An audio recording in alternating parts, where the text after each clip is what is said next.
As a job seeker, your professional experience is what sets you apart from other candidates. So how do you make sure that a hiring manager reads the best of your experience? You write an About Me resume section. This concise paragraph right at the top of your resume has your most impressive achievements, a short professional bio, and winning over a hiring manager here means you have a much higher chance of landing that interview. So today, let's talk about how to write one.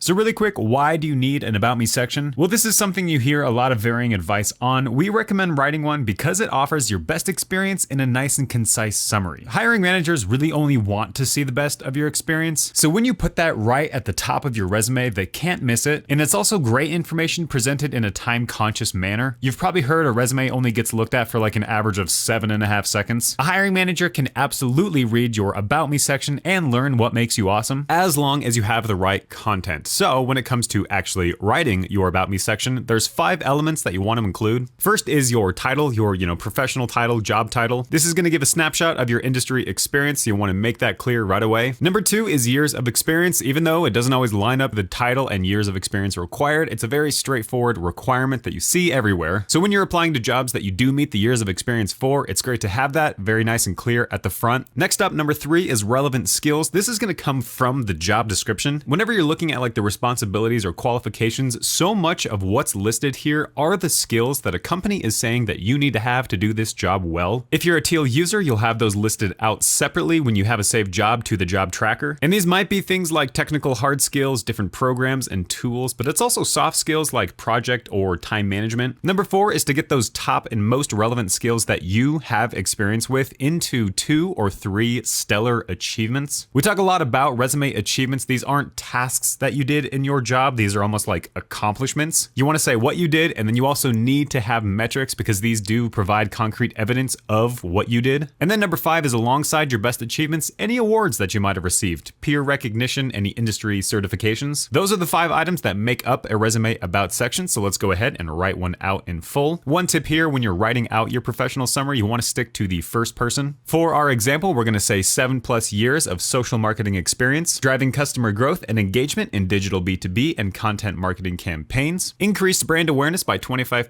website traffic by 40%, customer acquisition by 25%, and sales revenue by $2 million in 6 months. Led strategies resulting in 45% increase in lead conversion. So that right there is an entire ready to go About Me section. If we break it down piece by piece, 7+ years of social marketing experience, that's going to be our years of experience, and touching on our title for the industry that we're in, driving customer growth and engagement in digital B2B and content marketing campaigns, that's touching on the skills that we have our experience with. Customer growth, engagement, these are huge skills, obviously in our marketing example, but you want to tailor your skills to your industry. And then if we move on to our achievements here, increased brand awareness by 25%, increased brand awareness, that's the what we did, and then by 25%, that's our metric to really back up how good we were at our job. Website traffic, customer acquisition, sales revenue by $2 million in 6 months. All of those just rockstar achievements backed up by metrics. You'll notice here we don't have an award as part of our About Me. That's totally okay. That one you can probably leave off if you don't have anything relevant, but the biggest ones are definitely your title, your years of experience, and then your really good achievements. Now, to keep your About Me section as concise and impactful as possible, there's a few things you do want to avoid. First up is personal information. You're being hired for your skill set, not your personal life, so hobbies and any other things like that, just leave it out. Number 2, future career goals. This is a great thing to talk about in your interview, but keep your resume about your current and past experience. And then number 3 is having it too long. You've got the rest of your resume for all the other details, just put the best of the best in your About Me section. And that added impact right at the top is gonna start helping us land more interviews. So if you have any other questions about this About Me section, absolutely hit us down in the comments. Make sure to check out the Teal Resume Builder for all your resume management. If this was helpful, do like the video, subscribe for more tips and content. And if you have a dog or a cat, please give them some pets for me. And until next time, take care.